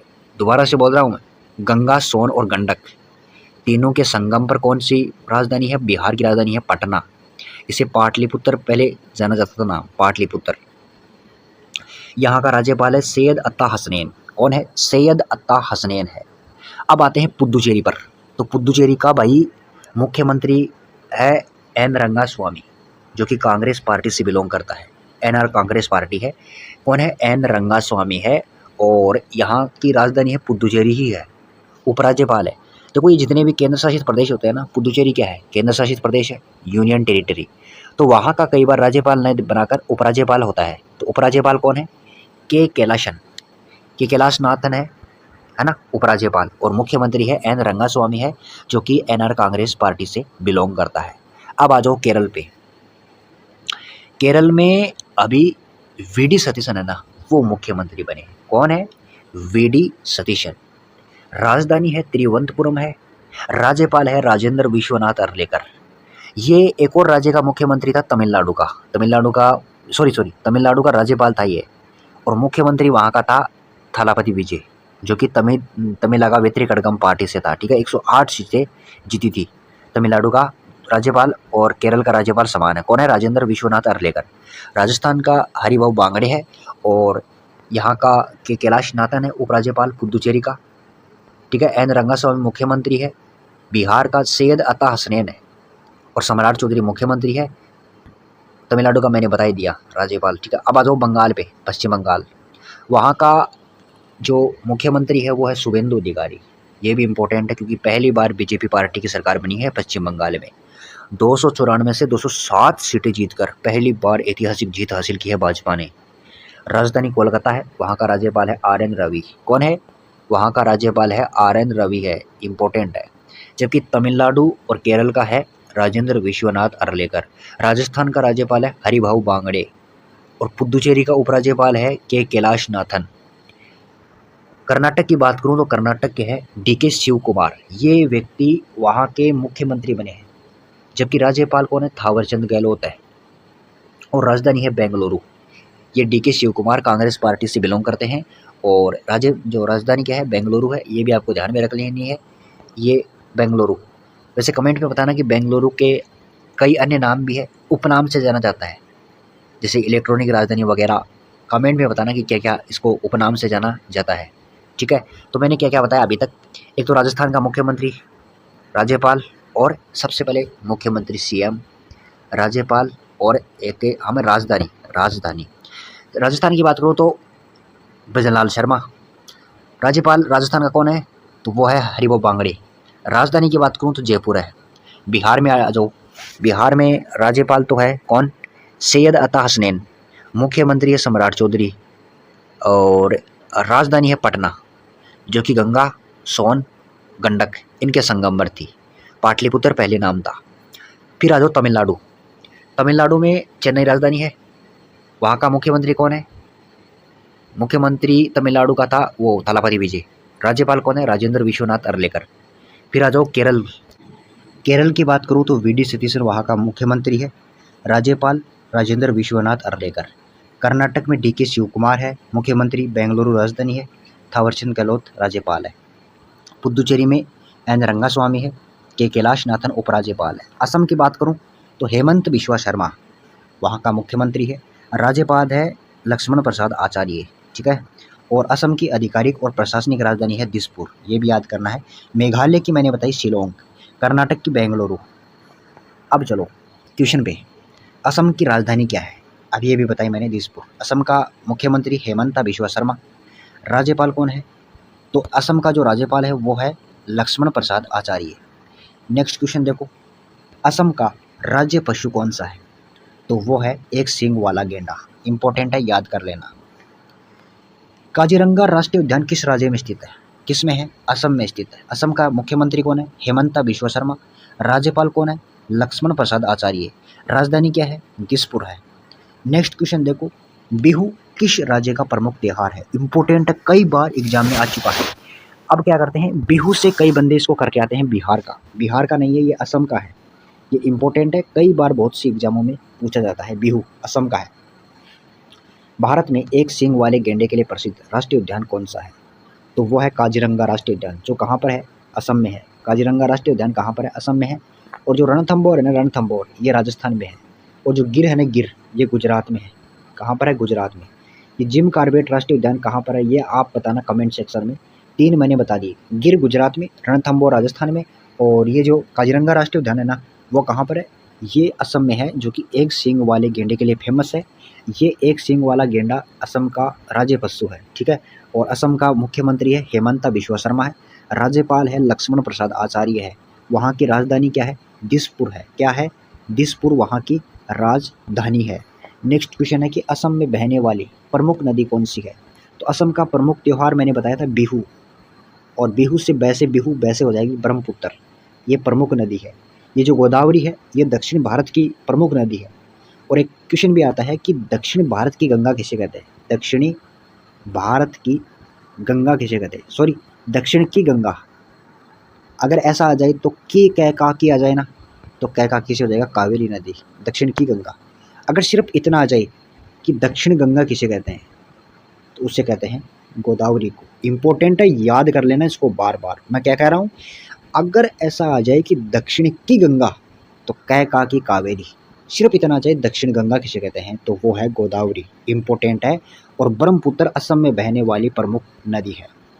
नेक्स्ट क्वेश्चन देखो, असम चाय उत्पादन के लिए फेमस है। पहला ऑप्शन है सही है, दूसरा ऑप्शन है गलत है। तो भाई सही है, असम है चाय उत्पादन के लिए फेमस है, तो ऑप्शन नंबर कौन सा हो जाएगा? ए सही हो जाएगा कि असम है ना, वो क्या है? चाय उत्पादन के लिए प्रसिद्ध है। नेक्स्ट क्वेश्चन देखो कि माजुली किस राज्य में स्थित विश्व का सबसे बड़ा नदी द्वीप है? ये क्वेश्चन आया हुआ है कि विश्व का सबसे बड़ा नदी द्वीप कौन सा है? वो है माजुली। कहाँ पर है? असम में है। ये भी इम्पोर्टेंट है। असम में है। बिहार में मैंने बताया, बिहार का राज्यपाल कौन है? सैयद अता हसनैन। मुख्यमंत्री कौन है? सम्राट चौधरी। और जो राजधानी है पटना, उसको पहले क्या कहते थे? पाटलिपुत्र कहते थे। पाटलिपुत्र कहा जाता था, जो कि गंगा, सोन और गंडक इनके संगम पर है ये। केरल का मैंने बता दिया वीडी सतीशन। वीडी सतीशन वहाँ का क्या है? मुख्यमंत्री है। और राज्यपाल कौन है? राजेंद्र विश्वनाथ अर्लेकर। राजधानी है त्रिवंतपुरम। याद कर लेना, रट लेना। बिहार की राजधानी क्या है? मैंने अभी अभी बताया, पटना है। ठीक है, पटना है। बिहार दिवस कब मनाया जाता है? 22 मार्च को, क्योंकि 22 मार्च और 1912 को बिहार की स्थापना हुई थी। यानी कि बिहार की स्थापना 22 मार्च को हुई थी, इसीलिए बिहार दिवस मनाया जाता है। नेक्स्ट क्वेश्चन जो कि इम्पोर्टेंट है, नालंदा विश्वविद्यालय किस राज्य में स्थित है? ये जो नालंदा विश्वविद्यालय है ना, ये बिहार में स्थित है। अब ऐसा आता है कि इसको बनवाया किसने? ये भी इम्पोर्टेंट। कुमारगुप्त प्रथम ने बनवाया। ये राजगीर में है। अरे बिहार में तो सब याद करते हैं कि बिहार में है, लेकिन बिहार में कहाँ पर है? राजगीर में। अब याद कैसे करोगे? देखो, नालंदा विश्वविद्यालय आज भी विश्व में प्रसिद्ध है। इसका मतलब ये राज कर रहा है किस पे? बिहार पे। तो राजगीर बिहार में है। कुमारगुप्त प्रथम ने इसको बनवाया था। महाबोधि मंदिर किस जिले में है? तो देखो, किसी को अगर महान बोध हो जाता है, बोध का मतलब ज्ञान हो जाता है, तो वो चला जाता है गया। वो यहाँ से क्या गया? गया। गया का मतलब चला गया। तो गया में है क्या? महाबोधि मंदिर गया जिले में है। नेक्स्ट क्वेश्चन है कि जैन धर्म के 24वें तीर्थंकर महावीर का जन्म कहाँ पर हुआ? तो उनका जन्म हुआ था वैशाली, बिहार में हुआ था। और राजगीर में क्या है? नालंदा विश्वविद्यालय है। नेक्स्ट क्वेश्चन है कि चंद्रगुप्त मौर्य की राजधानी क्या थी? तो चंद्रगुप्त मौर्य की जो राजधानी थी वो थी पाटलिपुत्र, जिसे अब पटना नाम से कहते हैं। बिहार की प्रमुख नदी कौन सी है? बिहार की प्रमुख नदी कौन सी है? वो है गंगा नदी। और मैंने कहा था कि दक्षिण की गंगा वो है कावेरी। सिर्फ इतना आ जाए, दक्षिण गंगा वो है गोदावरी। ठीक है। असम की प्रमुख नदी कौन सी है? वो है आपकी वो ब्रह्मपुत्र। नेक्स्ट है कि वाल्मीकि राष्ट्रीय उद्यान किस राज्य में है? तो ये बिहार में है। वाल्मीकि राष्ट्रीय उद्यान कहाँ पर है? बिहार में है। नेक्स्ट क्वेश्चन है कि मधुबनी चित्रकला किस राज्य से संबंधित है? तो मधुबनी चित्रकला भी बिहार से संबंधित है, इम्पोर्टेंट है। तो मैंने बिहार का क्या बताया? मधुबनी चित्रकला इम्पोर्टेंट है, जो कि बिहार से संबंधित है। और वाल्मीकि राष्ट्रीय उद्यान भी बिहार में है। बिहार की प्रमुख नदी गंगा है। चंद्रगुप्त मौर्य की राजधानी पाटलिपुत्र, जो कि इसे अब पटना नाम से कहते हैं, जो कि बिहार की राजधानी है। पाटलिपुत्र यानी कि पटना गंगा, सोन और गंडक नदी के संगम पर थी। इसके अलावा चंद्रगुप्त मौर्य की राजधानी भी थी। महावीर का जन्म वैशाली कहाँ पर हुआ? बिहार में हुआ। और महाबोधि मंदिर कहाँ पर है? गया में है। और ये नालंदा विश्वविद्यालय बिहार में है, राजगीर में है। कुमारगुप्त प्रथम ने इसको बनवाया था। बिहार दिवस 22 मार्च को मनाया जाता है। ये कुछ इंपॉर्टेंट फैक्ट जो आपको याद होने चाहिए। नेक्स्ट है कि राष्ट्रीय सांख्यिकी दिवस कब मनाया जाता है? तो वो मनाया जाता है 29 जून को। क्यों मनाया जाता है? ये भी इम्पोर्टेंट है, क्योंकि इससे संबंधित क्वेश्चन आता है एग्जाम में कि जो राष्ट्रीय सांख्यिकी दिवस मनाया जाता है वो क्यों मनाया जाता है। वो इसलिए मनाया जाता है क्योंकि प्रोफेसर प्रशांत चंद्र जो महालनोबिस था, पीसी महालनोबिस कहते हैं, उसकी जयंती के उपलक्ष्य में मनाया जाता है। वो भारतीय सांख्यिकी का जनक कहा जाता है। उनका जन्म 29 जून को 1893 को हुआ था कलकत्ता में, ठीक है। और 1893 को ही महात्मा गांधी कहाँ पर गए थे? विदेश गए थे, शायद दक्षिण अफ्रीका गए होंगे। एक बार कंफर्म कर लेना गूगल से सर्च करके, मुझे कंफर्म नहीं है, पहले कह रहा हूँ, मैं झूठी तसल्ली नहीं दिलाऊंगा, पहले कह रहा हूँ कि शायद 1893 को ही पहली बार महात्मा गांधी बाहर गए थे विदेश, दक्षिण अफ्रीका। एक बार सर्च कर लेना। तो प्रशांत चंद्र जो महालनोबिस है, पीसी महालनोबिस की जयंती के उपलक्ष्य में 29 जून को राष्ट्रीय सांख्यिकी दिवस मनाया जाता है। अब मैं आपको 3 ऐसी डेट बताता हूँ जो कि इम्पोर्टेंट है। एक तो होता है 22 मार्च, एक होता है 22 अप्रैल, एक होता है 22 मई। देखो सबसे नीचे क्या होता है? पानी। पानी के ऊपर पृथ्वी, ऊपर क्या होते हैं? अलग अलग विविधता होती है। पृथ्वी के ऊपर अलग अलग विविधता, मतलब जैविक पदार्थ वगैरह है, ये जीव जंतु वगैरह ये है, ठीक है। तो सबसे पहले है जल। तो पहले क्या आता है? मार्च आता है। तो विश्व जल दिवस कब मनाते हैं? 22 मार्च को। उसके ऊपर क्या आता है? पृथ्वी। तो 22 अप्रैल को हम मनाते हैं पृथ्वी दिवस, विश्व पृथ्वी दिवस। उसके बाद जैव विविधता दिवस, ठीक है, बायोडाइवर्सिटी दिवस, ये होता है 22 मई को। तीनों रट लेना, मार्च अप्रैल मई। पहले जल, फिर पृथ्वी, फिर अलग अलग विविधता, यानी कि जैव विविधता दिवस मनाया जाता है। ये जो राष्ट्रीय सांख्यिकी दिवस मनाते हैं, इसका उद्देश्य क्या होता है? इसका उद्देश्य होता है राष्ट्रीय विकास करना, आर्थिक और सामाजिक योजनाओं के निर्माण में सांख्यिकी के महत्व को उजागर करने के लिए ये दिवस मनाया जाता है। अब एक क्वेश्चन करते हैं, 29 जून को मनाए जाने वाले राष्ट्रीय सांख्यिकी दिवस के रूप में किसकी जयंती मनाई जाती है? अभी अभी मैंने बताया, PC Mahalanobis. Option number D सही हो जाएगा। चलो नेक्स्ट क्वेश्चन करते हैं, जो कि एसएससी में आया हुआ क्वेश्चन है। भारत में राष्ट्रीय सांख्यिकी दिवस कब मनाया जाता है? तो कब मनाया जाता है? 29 जून को मनाया जाता है। और मैंने बताया कि 22 मार्च को विश्व जल दिवस, 22 अप्रैल को पृथ्वी दिवस, 22 मई को मनाते हैं जैव विविधता दिवस मनाया जाता है। नेक्स्ट है कि वर्तमान में भारत के 31वें थल सेना प्रमुख कौन है? कौन है वर्तमान में थल सेना प्रमुख? किसे बनाया गया है? वो है जनरल धीरज सेठ। ऑप्शन नंबर बी, धीरज सेठ वर्तमान में 31वें थल सेना प्रमुख बने हैं। ध्यान में रख लेना, इंपॉर्टेंट है। नेक्स्ट है कि भारतीय सेना के पहले भारतीय सेना अध्यक्ष कौन थे? पहले कौन थे? वो थे general KM Cariappa. Option number A सही हो जाएगा। ये भारतीय सेना के पहले भारतीय थल सेना अध्यक्ष थे। और वर्तमान में कौन बने हैं? धीरज सेठ बने हैं 2026 में, ठीक है, इंपॉर्टेंट। देखो 15 जनवरी 1949 को ब्रिटिश जनरल राय बूचर ने पदभार संभालने वाले भारतीय सेना के पहले भारतीय कमांडर इन चीफ थे। कब? 15 जनवरी 1949 को ब्रिटिश जनरल था राय बूचर से पदभार संभालने वाले पहले भारतीय सेना के जो मतलब कमांडर इन चीफ थे, वो कौन थे? जनरल एन करियप्पा थे। और इसी उपलक्ष्य में 15 जनवरी को भारतीय सेना दिवस मनाते हैं, आर्मी डे मनाते हैं। क्यों मनाते हैं? दोबारा से सुन लो कि 15 जनवरी 1949 की बात है। एक ब्रिटिश का बुचड़ व्यक्ति था। कौन था? राय बुचड़। इस बुचड़ से लेकर पदभार संभाला कौन? जनरल के करियप्पा। तो उसके उपलक्ष्य में आर्मी डे मनाते हैं। कब? 15 जनवरी को। और मैंने बताया 29 जून को मनाते हैं राष्ट्रीय सांख्यिकी दिवस मनाया जाता है। और 22 मार्च को मैंने बता दिया कि विश्व जल दिवस मनाते हैं। और अभी अभी एक और बताया था मैंने, बिहार दिवस। बिहार दिवस कब मनाते हैं? 1912 को। वो भी कब मनाते हैं? वो भी 22 मार्च को ही मनाते हैं। वो भी कब मनाते हैं? 22 मार्च को ही मनाया जाता है। ये आपको याद कर लेना है, ठीक है। अभी नेक्स्ट देखते हैं। धीरज सेठ है वर्तमान में, पहले जनरल एम करियप्पा जो कि राय बूचर से पदभार संभाला था। वर्तमान में नीति आयोग के उपाध्यक्ष कौन बने हैं? ठीक है, वर्तमान में कौन बने हैं? अशोक कुमार लाहिड़ी नीति आयोग के क्या बने हैं? उपाध्यक्ष बने हैं। ध्यान में रख लेना। और जो कार्यकारी अधिकारी है, मुख्य कार्यकारी अधिकारी है, वो कौन है? निधि छब्बर है। निधि छब्बर है, वो वर्तमान में नीति आयोग की मुख्य कार्यकारी अधिकारी है, याद कर लेना। जबकि उपाध्यक्ष पूछ ले तो वो है अशोक कुमार लाहिड़ी है। कौन है? अशोक कुमार लाहिड़ी है। नीति आयोग के अध्यक्ष कौन होते हैं? इम्पोर्टेंट है भाई, वो होते हैं भारत के प्रधानमंत्री। और वर्तमान में कौन है? श्री नरेंद्र मोदी जी भारत के प्रधानमंत्री है, जिनके दुनिया में सबसे ज़्यादा इंस्टाग्राम फॉलोअर्स हैं, जो कि एक पॉलिटिशियंस के रूप में, ठीक है। इतने तो डोनाल्ड ट्रंप के भी नहीं है। 103 मिलियन प्लस फॉलोवर है इसके। और भारत में एक विराट कोहली ज़्यादा है, शायद दूसरे नंबर पर होंगे ये। नीति आयोग किसके स्थान पर बनाया गया था? तो नीति आयोग किसके स्थान पर बनाया गया था?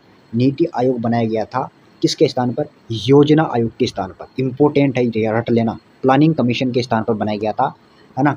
नीति आयोग का गठन कब हुआ था? इम्पोर्टेंट, नीति आयोग का गठन कब हुआ था? 1 जनवरी 2015 को नीति आयोग का गठन हुआ था। कब हुआ था? 1 जनवरी 2015 को नीति आयोग का गठन हुआ था। और ये जो नीति आयोग है इसका मुख्यालय कहाँ पर है? नई दिल्ली में है। ये भी इम्पोर्टेंट है, रट लेना। नीति आयोग का उल्लेख संविधान के किस अनुच्छेद में है? तो जो नीति आयोग है उसका उल्लेख संविधान के किस अनुच्छेद में है? वो जो नीति आयोग है इसका संविधान में उल्लेख नहीं। तो नीति आयोग का उल्लेख संविधान में किसी भी अनुच्छेद में नहीं है। ऑप्शन नंबर डी सही हो जाएगा। और ध्यान में रखना, जिसका उल्लेख अनुच्छेद में नहीं है, मैंने अभी अभी बताया वो कैसा आयोग होता है, वो गैर संवैधानिक होता है। तो इससे संबंधित क्वेश्चन भी है कि नीति आयोग किस प्रकार का निकाय है? संवैधानिक नहीं है, क्योंकि संवैधानिक तो वो होता है जिसका उल्लेख संविधान में हो, अनुच्छेद के रूप में हो। इसका उल्लेख नहीं है। वैधानिक निकाय, गैर संवैधानिक एवं गैर वैधानिक निकाय। ऑप्शन नंबर सी सही हो जाएगा। वो कैसा है? गैर वैधानिक गैर संवैधानिक निकाय है। नेक्स्ट है कि नीति आयोग की फुल फॉर्म क्या होती है? तो नीति आयोग की फुल फॉर्म है वो है national institution for transforming India. Transforming India, option number कौन सा है? ये बी सही है। National institution for transforming India, option number B सही हो जाएगा। फुल फॉर्म आपको याद होनी चाहिए। अब आते हैं पद्म पुरस्कार। भाई बहुत इंपॉर्टेंट है पद्म पुरस्कार 2026। देखो पद्म पुरस्कार क्या है? पद्म पुरस्कार भारत के सर्वोच्च नागरिक सम्मानों में से शामिल है, ठीक है ना। ये विभिन्न क्षेत्रों में उत्कृष्ट योगदान देने वाले व्यक्तियों को दिए जाते हैं। इसकी शुरुआत 1954 में हुई थी। पद्म पुरस्कार कितने प्रकार के होते हैं? तो देखो, एक होता है पद्म विभूषण, जो कि दूसरा सर्वोच्च नागरिक सम्मान होता है, क्योंकि सबसे बड़ा कौन सा होता है? भारत रत्न होता है। पहला सर्वोच्च नागरिक सम्मान होता है भारत रत्न।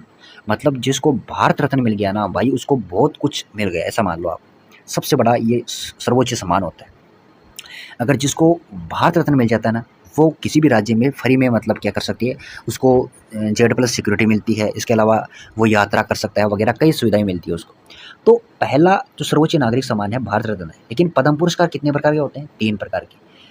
एक तो होता है पद्म विभूषण, एक होता है पद्म भूषण, एक होता है पद्मश्री। ये दूसरा सर्वोच्च, ये तीसरा सर्वोच्च और ये चौथा सर्वोच्च। मतलब ऐसा है कि सबसे बड़ा है भारत रत्न, उसके बाद आता है पद्म विभूषण, उसके बाद पद्म भूषण, उसके बाद नीचे आता है पद्मश्री आता है, ठीक है। तो ये सबसे बड़ा, दूसरा, तीसरा, चौथा, ये ऐसा होता है। 2026 में कितने पुरस्कार मिले हैं? तो देखो 5 तो पद्म विभूषण मिले हैं, 13 पद्म भूषण मिले हैं और 113 मिले हैं पद्मश्री। टोटल 131 मिले हैं, ठीक है। ऐसा याद कर लेना है। देखो टोटल कितने मिले? 131। तो यहाँ से आ जाओ आप पे, किस पे? पद्म विभूषण पे 5 मिले हैं। पद्म भूषण की बात करूँ तो वो मिले हैं 13, और वो कितने मिले? पद्मश्री 113 मिले हैं। मिलते जुलते से हैं, याद कर लेना।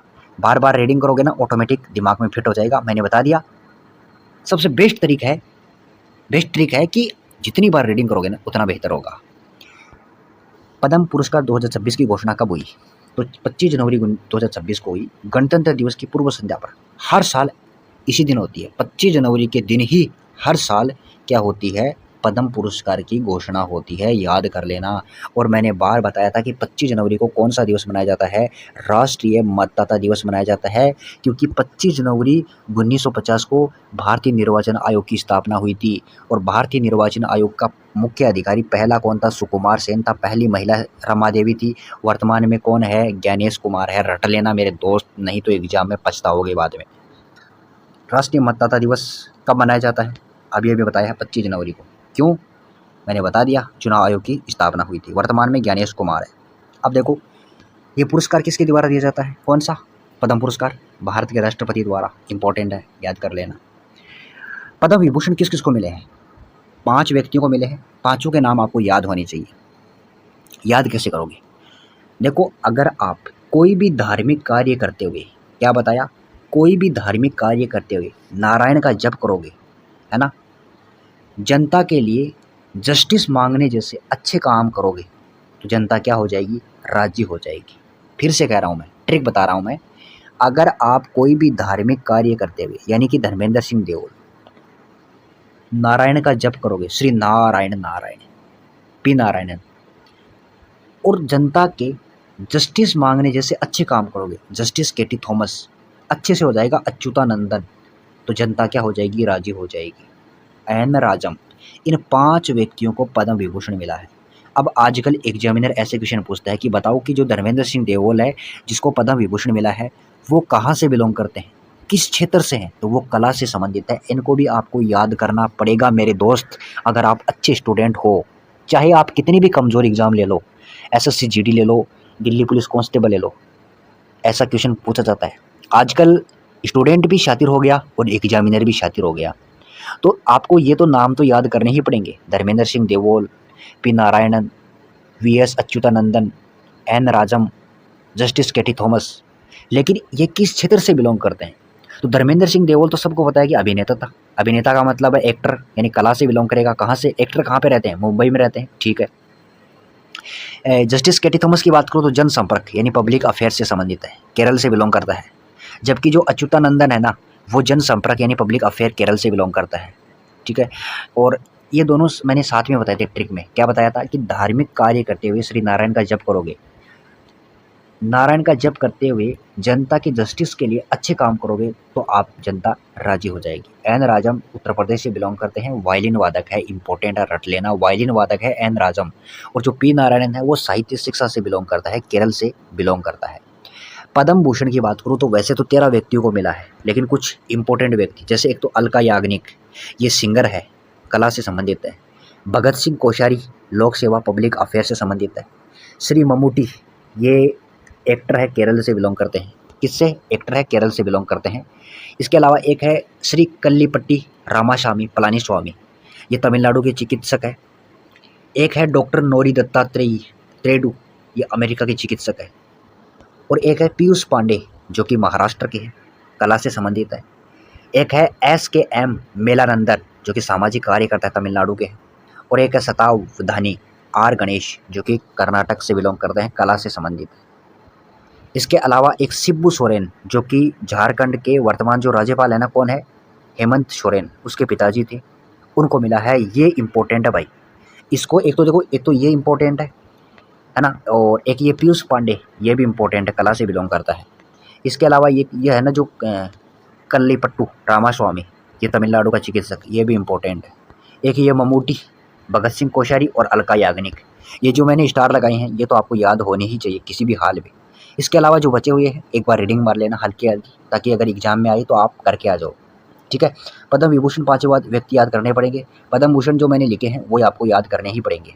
वर्तमान में झारखंड के राज्यपाल कौन है, संतोष कुमार गंगवार है, ठीक है। झारखंड के राज्यपाल कौन है, संतोष कुमार गंगवार है। राजस्थान का हरिभाऊ बांगड़े, बिहार का सैयद अता हसनैन, केरल और तमिलनाडु का राजेंद्र विश्वनाथ अरलेकर।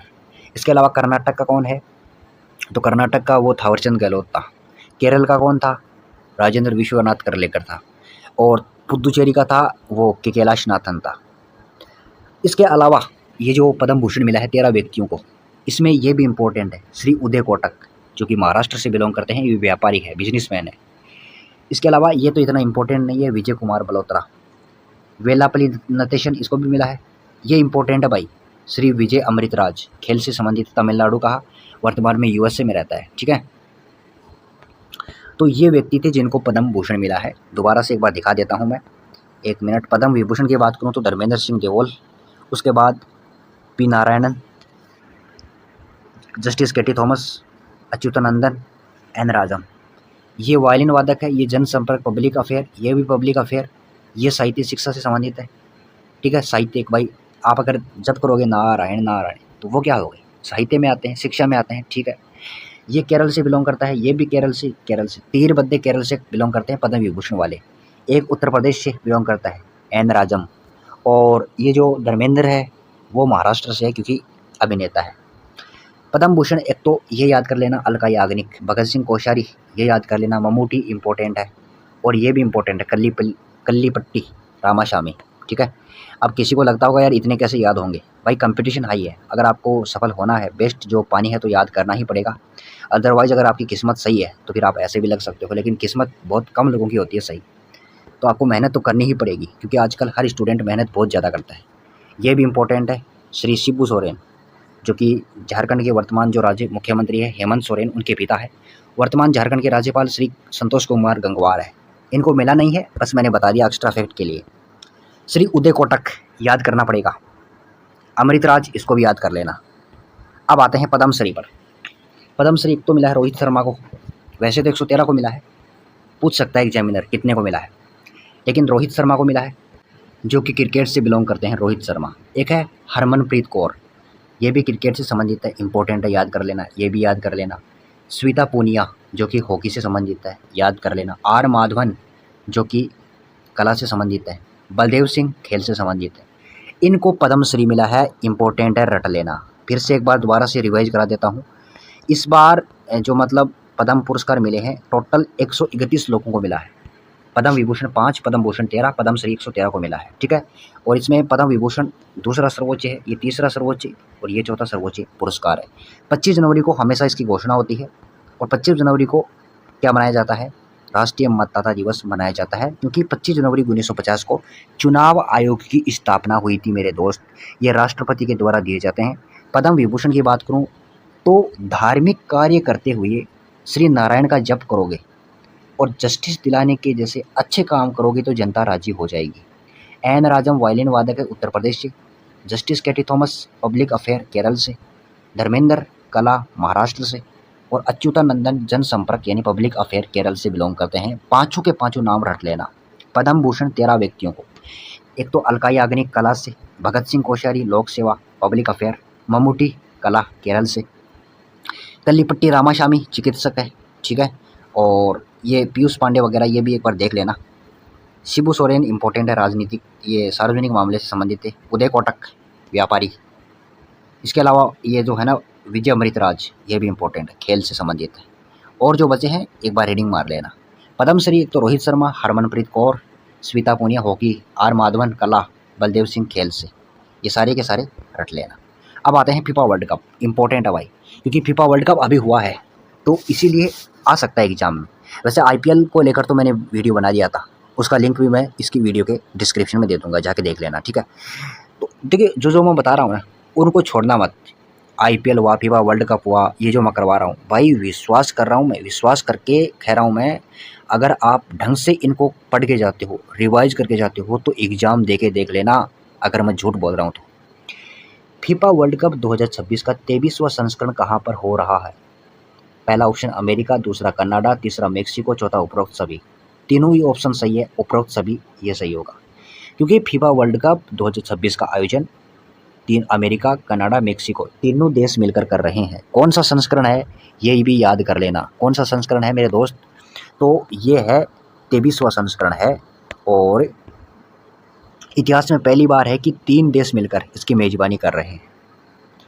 ये ज़्यादा कोई इम्पोर्टेंट नहीं है वैसे तो, कि इसका उद्घाटन कहाँ पर हुआ था, आपको इतना नहीं याद करना है, फिर भी एक बार नज़र मार लेना कि जो उद्घाटन मैच हुआ था ये एस्टाडियो स्टेडियम है मेक्सिको सिटी में, वहाँ पर हुआ था, और 11 जून से लेकर 19 जुलाई के बीच में हुआ था। ये भी ज़्यादा इंपॉर्टेंट नहीं है, बस थोड़ा सा रीडिंग मार लेना। ये इंपॉर्टेंट है कहाँ पर हुआ, कौन सा संस्करण है, ठीक है।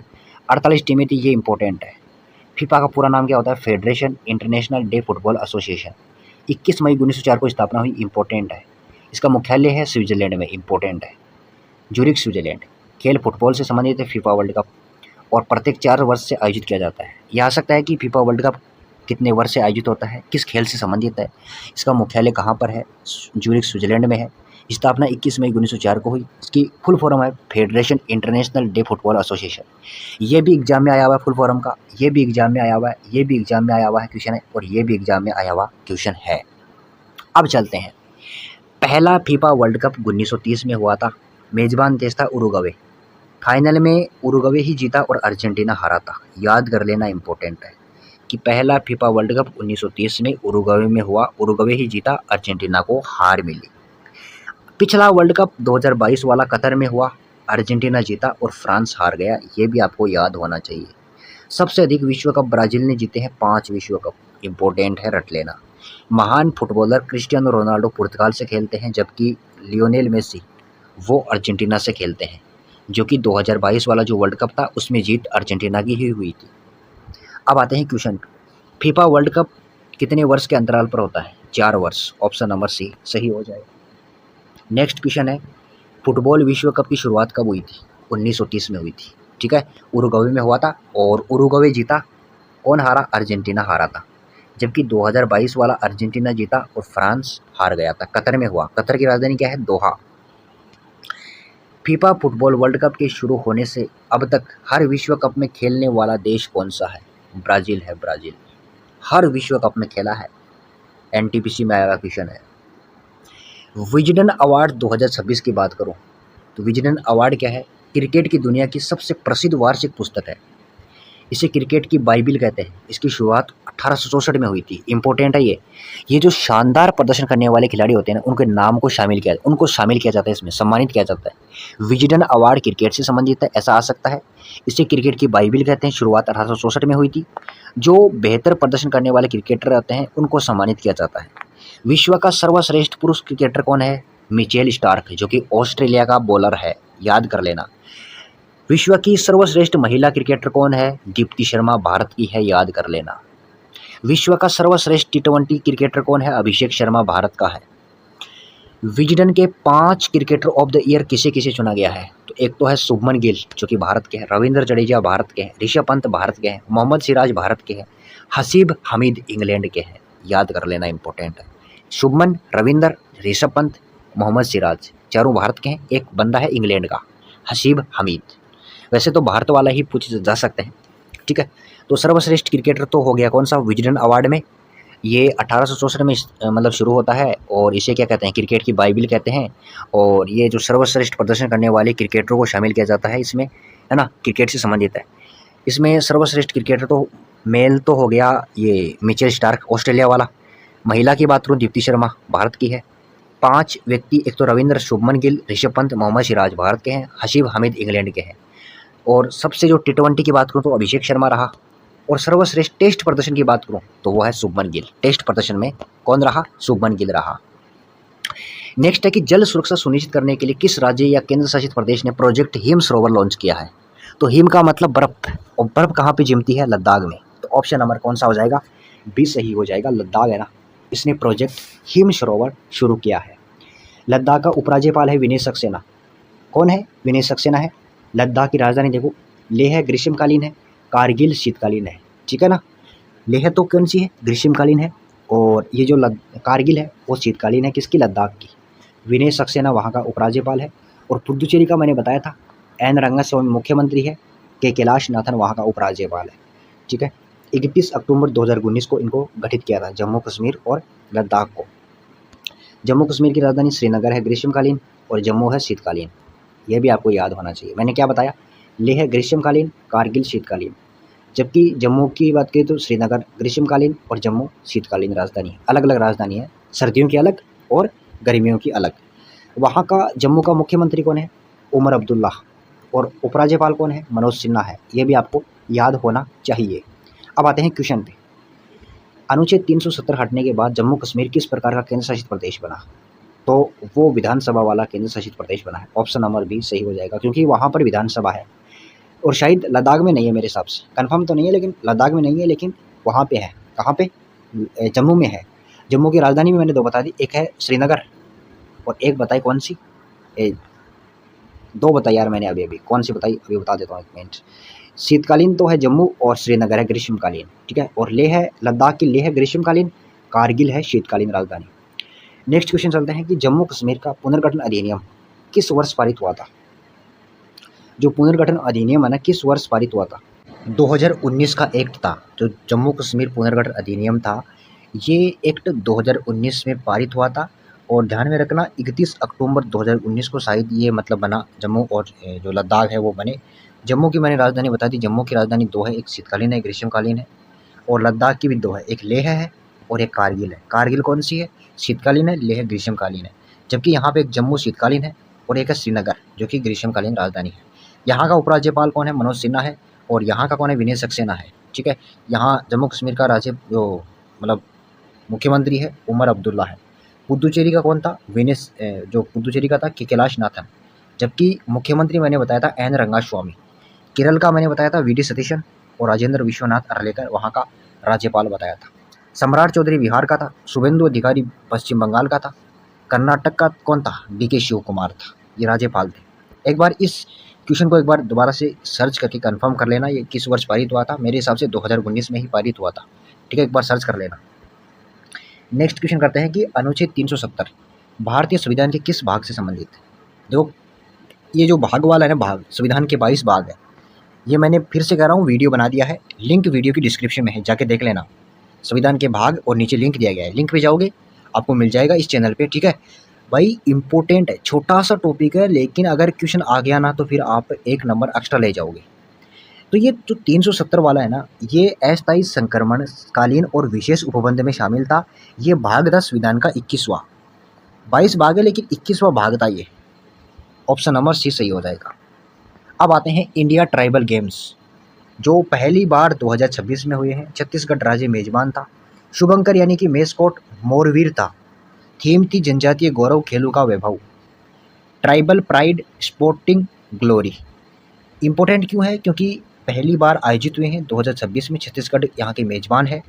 इसका शुभंकर पूछा जाता है, जो मेस्कॉट है वो है मोरवीर, जबकि थीम भी पूछी जा सकती है जनजातीय गौरव खेलों का वैभव, ठीक है। पदक तालिका में पहला स्थान कर्नाटक का रहा, द्वितीय स्थान ओडिशा का रहा। उद्देश्य क्या है? ताकि जनजातीय खिलाड़ियों को राष्ट्रीय मंच प्रदान किया जा सके। अब आते हैं खेलो इंडिया यूनिवर्सिटी गेम्स। इससे पहले एक बार बता देता हूँ दोबारा से। ट्राइबल गेम्स की बात करूँ तो आयोजन 2026 में पहली बार, छत्तीसगढ़ मेजबान है। इसका मेस्कॉट मोरवीर है। थीम जनजातीय गौरव खेलों का वैभव है। इसके अलावा इसका पदक तालिका में कर्नाटक और ओडिशा दूसरे स्थान पर है, कर्नाटक पहले स्थान पर है। उद्देश्य तो सबको पता है कि जनजातीय खिलाड़ियों को राष्ट्रीय मंच प्रदान करना, ठीक है, उनको बढ़ावा देना। अब आते हैं खेलो इंडिया यूनिवर्सिटी गेम्स 2025 पर, जो कि 5वां संस्करण हुआ था। शुभंकर क्या है? खम्मा गणी। आयोजन की अवधि ये नवंबर दिसंबर में थे 2025 में, और पहली बार राजस्थान में मेजबानी की, ठीक है ना। ये जो खेलो इंडिया यूनिवर्सिटी गेम्स है इंपॉर्टेंट है, मतलब ऐसा आ सकता है कि 5वां संस्करण कब हुआ? 2025 में हुआ और राजस्थान में हुआ। शुभंकर खम्मा गणी था, ऐसा आ सकता है। इतना इंपॉर्टेंट नहीं है कि कब से कब तक हुआ, ये ज़्यादा इंपॉर्टेंट नहीं है। ये इंपॉर्टेंट है कि 2025 में हुआ, 5वां संस्करण था, शुभंकर खम्मा गणी है, और इसमें चंडीगढ़ यूनिवर्सिटी है ना, वो सर्वश्रेष्ठ रही, ठीक है। और इसका जो फर्स्ट आयोजन था 2020 में हुआ था, ये भी आपको याद होना चाहिए। इंपॉर्टेंट है कि पहला खेलो इंडिया यूनिवर्सिटी खेल कहाँ आयोजित हुआ था। तो पहला था ना वो भुवनेश्वर में हुआ था। एक बार कंफर्म कर लेना कि पहला खेलो इंडिया यूनिवर्सिटी गेम्स कहाँ पर हुआ था। हाँ ये सही है, भुवनेश्वर में ही आयोजित हुआ था। जो पहला खेलो इंडिया यूनिवर्सिटी गेम्स है 2020 में भुवनेश्वर में आयोजित हुआ था। और वो नहीं था जम्मू कश्मीर पुनर्गठन अधिनियम वाला, वो 2019 में ही पारित हुआ, वो भी कंफर्म कर लिया है, कंफर्म है 2019 में पारित हुआ था। और ये पहला हुआ था ना भुवनेश्वर में हुआ था। और अब कहाँ पर हुआ? राजस्थान में हुआ। चंडीगढ़ यूनिवर्सिटी ने फर्स्ट स्थान प्राप्त किया है, ठीक है। अब आते हैं कि गणित के नोबेल पुरस्कार के नाम से प्रसिद्ध एबेल पुरस्कार 2026 से किसे सम्मानित किया गया है? Who has been awarded the Abel prize 2026? वो है गर्ड फोल्टिंग्स। गर्ड फोल्टिंग्स को इस एबेल पुरस्कार 2026 से सम्मानित किया गया है। आईपीएल 2026 का खिताब किस टीम ने जीता? रॉयल चैलेंजर्स बेंगलुरु ने। किसको हराया? कमेंट सेक्शन में इसका आंसर देना। आईपीएल 2026 के फाइनल में रॉयल चैलेंजर्स बेंगलुरु ने किस टीम को हराया? लोकेशन भी आ गया, गुजरात टाइटंस। और इसका कप्तान कौन था? शुभमन गिल। जबकि उसका कौन था? रॉयल चैलेंजर्स बेंगलुरु का रजत पाटीदार था। याद होना चाहिए, ये बता रहा हूँ ना, जो कप्तान आ सकता है, क्योंकि इस टीम ने खिताब जीता है। किसने? आरसीबी ने। और आरसीबी को पता होगा कि नया मालिक कौन बना है? ये बिरला ग्रुप बना है, ठीक है, ये भी याद होना चाहिए, अभी खरीदा गया है। महिला प्रीमियम लीग 2026 का खिताब किस टीम ने जीता? Royal Challengers Bengaluru, same team. जबकि फाइनल में किस टीम को हराया महिलाओं ने? दिल्ली कैपिटल्स को। और पुरुषों ने किसको हराया? गुजरात टाइटंस को हराया। आईपीएल 2026 कौन सा संस्करण था? 2026 में संस्करण हुआ है आईपीएल 19वां संस्करण है। ये कौन सा है? 19वां संस्करण है। फिर से बता रहा हूँ, एक होता है आईपीएल, एक होता है डब्ल्यूपीएल। ये महिलाओं का है, वुमेन प्रीमियम लीग, यह इंडियन प्रीमियम लीग। ये चौथा संस्करण और ये 19वां संस्करण। इसको जीता किसने? आरसीबी ने। इसको भी आरसीबी ने जीता। इसमें दिल्ली हारी, इसमें गुजरात हार गई, ठीक है, इतना याद होना चाहिए। आईपीएल 2026 में ऑरेंज कैप किसने जीता? तो ऑरेंज कैप किसने जीता? वो जीता है वैभव सूर्यवंशी ने। वैभव सूर्यवंशी जो कि 15 साल कुछ महीने का लड़का है, इसने सबसे ज़्यादा रन बनाए। और ऐसा आ सकता है कि ऑरेंज कैप किस खिलाड़ी को दिया जाता है, जो सबसे ज़्यादा रन बनाता है उसको दिया जाता है, ठीक है। ऑरेंज कैप जो रनों की बौछार करता है उसे दिया जाता है ऑरेंज। पर्पल कैप किसने जीता, तो पर्पल कैप कगिसो रबाडा ने जीता। रबाडा इसने पर्पल कैप जीता है, यानी कि सबसे ज़्यादा विकेट लिए।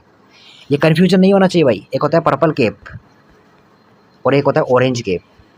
अब याद कैसे करोगे, जो रनों की बौछार करता है ऑरेंज, ठीक है ना, अम्ब्रेला ऑरेंज, तो ऑरेंज अम्ब्रेला इसका मतलब रन, और पर्पल मतलब विकेट। महिला प्रीमियम लीग 2026 कौन सा संस्करण था, चौथा था, जबकि आईपीएल वाला 19वां था। आरसीबी जीता और महिलाओं में कौन हारा, दिल्ली हारा। WPL 2026 में ऑरेंज कैप किसने जीता, स्मृति मंधाना ने, ठीक है। और उसमें आईपीएल में किसने जीता, वैभव सूर्यवंशी ने। WPL 2026 में पर्पल कैप किसने जीता, तो सोफी डिवाइन, न्यूजीलैंड की है ये। और पुरुषों में किसने जीता, रबाडा ने जीता। मतलब ऑरेंज कैप तो भारतीय ने जीता और जो पर्पल कैप है दोनों ही विदेशी खिलाड़ी थे। विश्व प्रेस स्वतंत्रता दिवस 2026 में भारत को 180 देशों में से 157वां स्थान प्राप्त हुआ है, इंपॉर्टेंट है। और ये जो रिपोर्ट है ना, ये रिपोर्टर्स विदाउट बॉर्डर संस्था के द्वारा जारी होती है, ये भी इंपॉर्टेंट है। दोबारा से कह रहा हूँ कि जो विश्व प्रेस स्वतंत्रता सूचकांक है ये जारी कौन करता है, ये रिपोर्टर्स विदाउट बॉर्डर संस्था के द्वारा जारी होती है। 180 देशों में भारत का स्थान कौन सा रहा, 157वां स्थान रट लेना, इंपॉर्टेंट है, ठीक है। अब आते हैं फीफा वर्ल्ड कप क्वेश्चन के ऊपर। फीफा वर्ल्ड कप 2026 का विजेता कौन बना, कौन बना है, स्पेन बना, इंपॉर्टेंट, ऑप्शन नंबर बी सही है। फाइनल में स्पेन ने किस टीम को हराया, तो किसको हराया, अर्जेंटीना को हराया। आगे है कि फाइनल मुकाबले का स्कोर क्या रहा, इतना ज़्यादा इंपॉर्टेंट नहीं है लेकिन फिर भी 1-0, ऑप्शन नंबर सी।